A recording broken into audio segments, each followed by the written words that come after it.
అయితే వివి రావు గారు ఇక్కడ మరో అంశం చూసుకుంటే ఏదైతే ముఖ్యంగా నిన్న పార్లమెంటులో జరిగిన ముస్లింల రిజర్వేషన్లపై చర్చ జరిగింది. మరి ఈ చర్చలో కూడా ముస్లింలకు రిజర్వేషన్లు కల్పించేలా రాజ్యాంగాన్ని కాంగ్రెస్ మారుస్తున్నట్టు కూడా ఏదైతే ఇటు కేంద్ర మంత్రి కిరణ్ రిజిజు పేర్కొన్నారు. మరి రాజ్యాంగబద్ధ పదవిలో ఉన్న ఆ పార్టీ నాయకుడు చేసిన వ్యాఖ్యలు తేలిగ్గా తీసుకోవడానికి వీల్లేదంటూ కూడా పేర్కొన్నారు. మరోపక్క ఇటు ప్రతిపక్ష నేత మల్లికార్జున ఖర్గే కూడా రాజ్యాంగాన్ని ఏ శక్తి మార్చలేదు, రాజ్యాంగాన్ని కాపాడేది మా పార్టీయే, దేశాన్ని విభజించడమే బీజేపీ పని అంటూ కూడా మరోపక్క ఈ వ్యాఖ్యలు చేశారు. దీన్ని ఏ విధంగా చూడొచ్చు? ఇప్పటికే అటు కాంట్రాక్టుల్లో కూడా ముస్లింలకు 4% రిజర్వేషన్లు కల్పిస్తామంటూ కూడా పేర్కొంది. మరి ఈ కర్ణాటక ప్రభుత్వ నిర్ణయంపై బీజేపీ ధ్వజమెత్తిన పరిస్థితి కనిపిస్తోంది. అంటే రాజ్యాంగాన్ని మార్చేస్తారు అని అనుకోవచ్చా? కేంద్ర మంత్రి కిరణ్ రిజిజు గారు ఏదైతే శివకుమార్ గారు ఇచ్చినటువంటి స్టేట్మెంట్, కర్ణాటక ప్రభుత్వం ఈరోజు ఇచ్చిన స్టేట్మెంట్ లో ముస్లిం రిజర్వేషన్ అనే విషయాన్ని ఈరోజు చర్చకు రావడం, మరి ఆ చర్చలో భాగంగా ఈరోజు దీనికి తెరదీశారు.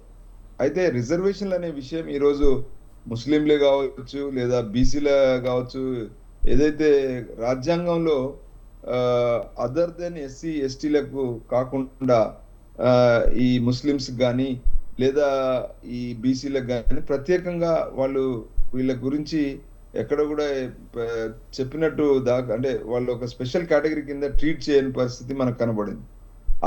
కానీ ఇక్కడ పొలిటికల్ గా రాజకీయంగా ఓటు బ్యాంక్ రాజకీయాల్లో భాగంగా ఈరోజు కులాల వారీగా మతాల వారీగా ఆధారపడినటువంటి రాజకీయ పార్టీలు, ఇవాళ రాజకీయ పార్టీలు మతం ద్వారా లేదా కులం ద్వారా ఓట్లు పొంది వాళ్ళ మనుగడ సాగించుకునేటువంటి పరిస్థితిలో గడుపుకుంటున్నటువంటి ఓటు బ్యాంక్ రాజకీయాల్లో ఇది ఒక కీలక ఘట్టంగా మనం చూస్తా ఉన్నాం. ఈరోజు ఈ రిజర్వేషన్స్ అనేటి ఒక పక్కన సుప్రీంకోర్టు 50% లెవీ దాటకూడదు, మిగతా వర్గాలు అనేది 50% అనేది వాళ్ళ యొక్క అంటే గత 70 సంవత్సరాలు 76 సంవత్సరాలు 77 సంవత్సరాల స్వతంత్ర భారతదేశంలో ఆనాడు బాబాసాహెబ్ అంబేద్కర్ గారు రాజ్యాంగ మూలాలను ఏ రకంగా అయితే వాళ్ళు అభివృద్ధి అంటేనే ఈ వర్గాలకు వాళ్ళకి ఇవ్వాల్సిన ఫెసిలిటీస్, వాళ్ళకి విద్య, వైద్యం, ఆరోగ్యం, వాళ్ళ యొక్క సమాజంలో వాళ్ళ యొక్క ఆర్థిక, సామాజిక, రాజకీయ స్థాయిని పెంచమని చెప్పిన పరిస్థితిలో రాజకీయ రిజర్వేషన్లకే పరిమితమై మిగతా అంశాలు పక్కన పెట్టి వాటిపైన తీసుకోవాల్సినటువంటి రియల్ కన్సెన్సస్, అంటే ఒక పాపులేషన్ కన్సెన్సస్ కావచ్చు, లేదా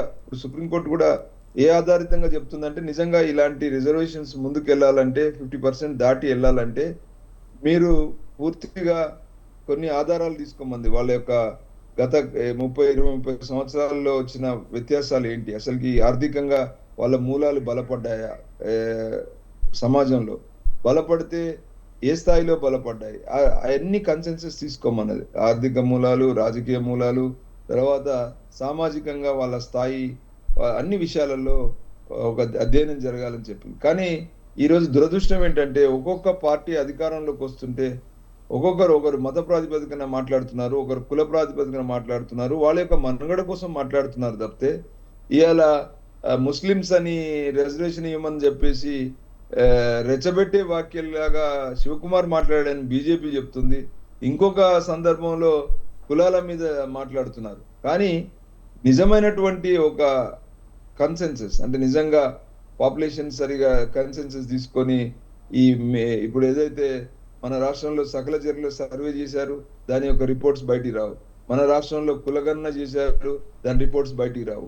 ఇంకొక రాష్ట్రంలో ఇంకో రకమైనటువంటి, అంటే ఎవరు అధికారంలోకి వస్తే బీజేపీ అయితే కేంద్రంలో వాళ్ళు కూడా ఇంకో రకమైనటువంటి ప్రైవేటు సైన్యాలను పెట్టుకొని కూడా వాళ్ళు ఈరోజు మొత్తం రాజకీయ పార్టీలు చేస్తున్నటువంటి పని ఏంటంటే ఓటు బ్యాంక్ రాజకీయాల కోసం రాజ్యాంగ విలువల్ని, పౌరుల హక్కులను, ఒక పౌరుల్లో ఉండాల్సినటువంటి ఒక సమతుల్య భావాన్ని పక్కన పెట్టి వాళ్ళ పార్టీ మనుగడల కోసం చేస్తున్నటువంటి ఒక నీచ రాజకీయ పరిణామంలో ఇదంతా కూడా ఒక భాగంగా మనం చూడాలి. ఎందుకంటే నిజమైనటువంటి ప్రజాస్వామ్య విలువలకు ఇది విఘాతం అని చెప్పుకోవాలి. ఎందుకంటే రాజ్యాంగ మూలాలను మర్చిపోయి మాట్లాడుతున్నారు వీళ్ళందరూ కూడా.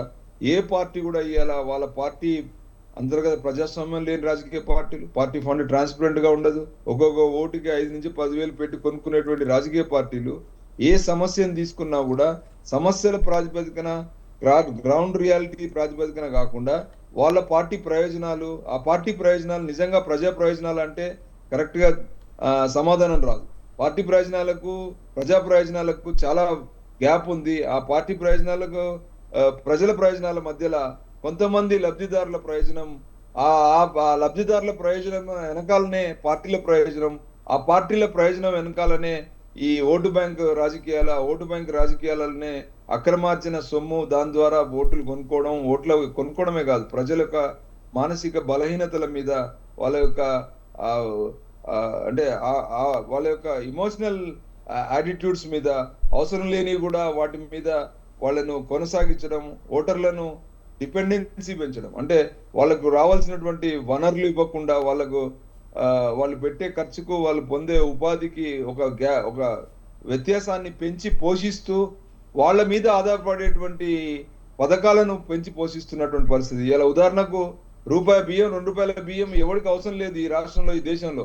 కానీ దాన్ని ఇంకా పెంచి పోషించి అది మానసిక బలహీనతలకు ఇంకా ఎవరైతే ఈరోజు రాజ్యాంగం చెప్పింది ఏంటంటే ఒక సగటు మనిషి యొక్క ఆదాయం పెంచడానికి కావాల్సినటువంటి ప్రక్రియలో భాగంగా మీరు ప్రణాళికలు, బడ్జెట్లు వేసి వాళ్ళని పెంపొందించమంది. కానీ ఇంకో పక్కన వాళ్ళు దానికి విరుద్ధంగా ఇంకా రిజర్వేషన్లు, ఇంకా ఇవన్నిటి కూడా పెంచి పోషిస్తూ ఆ గ్యాప్ ను, అంటే వాళ్ళకి ఇవ్వాల్సినటువంటి ఉపాధిని తగ్గించి వాళ్ళకు అవసరాలను పెంచి, ఆ అవసరాల వెలుగులో వాళ్ళు ప్రభుత్వాల మీద ఆధారపడేటువంటి విధంగా ఇవాళ ఫీబీ స్కీమ్స్ కావచ్చు, సబ్సిడీలు కావచ్చు, ఇవన్నీ కూడా ప్రజాస్వామ్య ప్రగతికి ఇది విఘాతం.